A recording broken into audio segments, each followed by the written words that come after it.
Well, hello YouTube buds. I hope all is well with you. I have a new portrait that I just finished that it was a commission I did, and I wanted to show you that.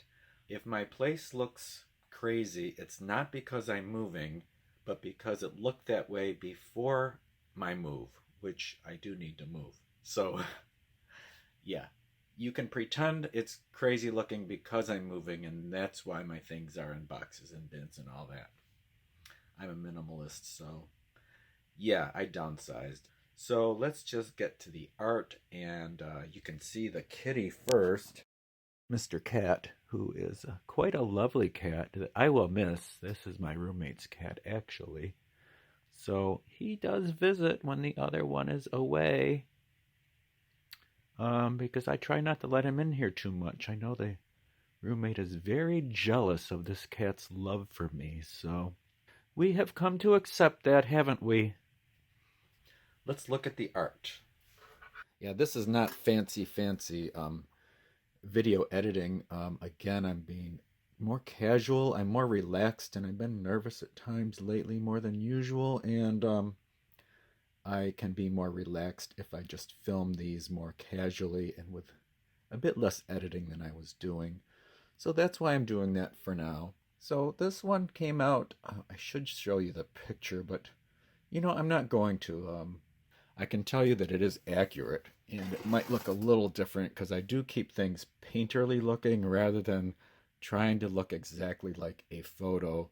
I never go for hyper realism that people say, oh, that could be a photo.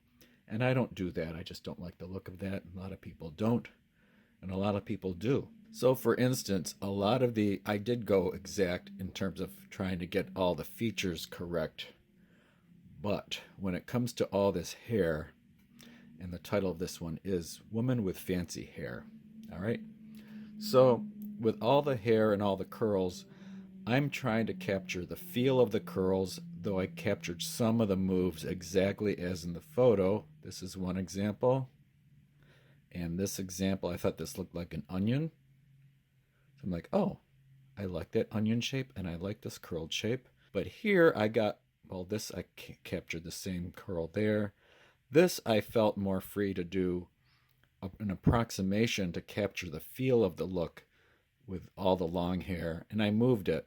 So when you make those decisions, I did kind of advise them, and I do recommend this. You could say, well, I like the fact that I can show some eyebrows if I have another photo, which I found one, and I said I'm going to move the hair up a bit so that I can show some of the eyebrows.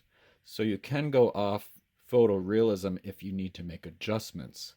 Another thing with the original photo, which is basically a good photo, but it was very whited out by the light, I was able to find more colors by taking this image, putting it on my computer, and adjusting the levels.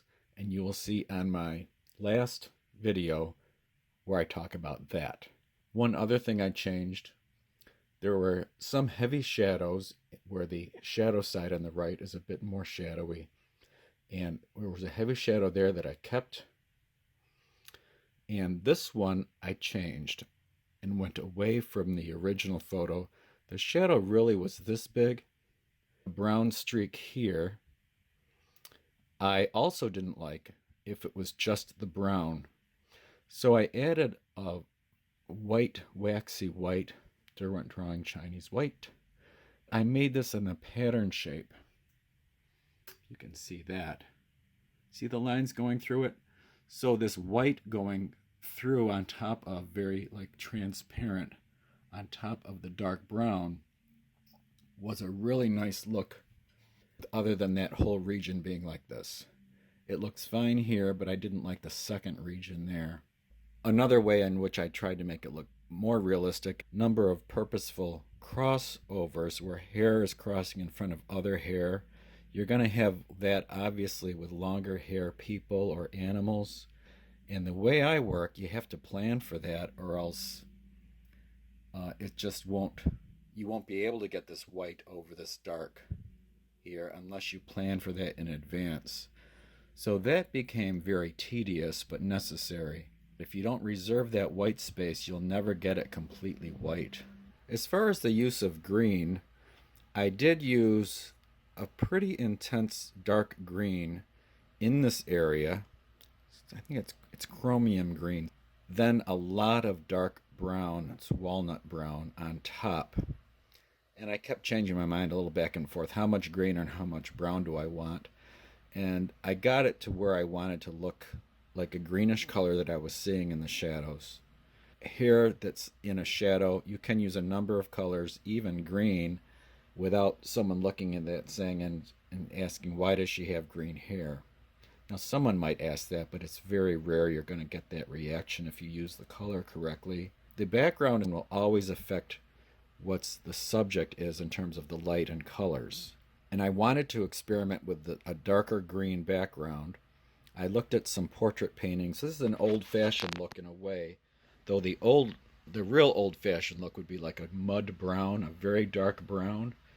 But some of them have a color tint to them, sometimes just in a certain section, like the middle zone would have a greenish tint, then it all goes back to a dark brown. And those paintings I saw in portrait paintings online from the National Portrait Gallery of Washington, D.C., and I was purposely looking for background ideas, and I thought, well, I will go with an older fashioned look, which I then changed, because making it green-brown, I liked the greenish look of the brown better. A lot of this is extremely large amount of white with smaller amounts of color mixed in. And that's how you get the colors that you want for skin, at least with the set I have. I saw later why it was so much darker down here was the light really was centering on this whole area, and then this side was substantially darker. If you're going to change it, you have to be careful with pretending where the light's coming from. I kind of pretended more the light was focused here mainly, which allowed me to keep this darker, and it looked right, even though this is considerably darker. It looks right because the light is shining here, supposedly, in the way I'm seeing it. And I just made it a little stronger effect. It's still much more balanced. The color is not whited out. And on this side is in the shadows.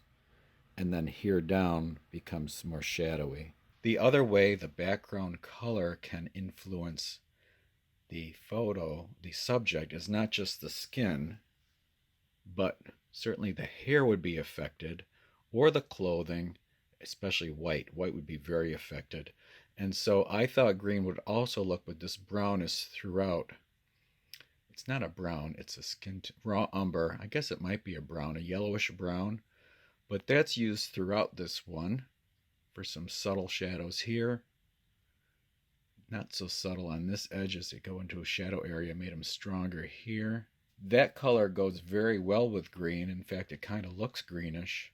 The other reason is there's green in the makeup. There's this purple, then a weird green-purple blend, and then greenish look on the top. Tiny bit there. And that I knew would go well with the green. Just very carefully making it less of a crisp edge. Putting a little green on this side, and you can put a little blue on this side if needed, but I found it just by putting some of the green on this side. And the other final way is the hair tips, the ends, they're still sharp, or as sharp as I could get them or want to get them on the end, flying off the edges of the hair into the space. But on the very edge, all of these have a slight different green, but a lighter one. It's called olive green yellowish. In a sense, you could say all of the ends are green hair. But you can't tell that from a distance because it makes sense. It's very subtle, it's hard to see.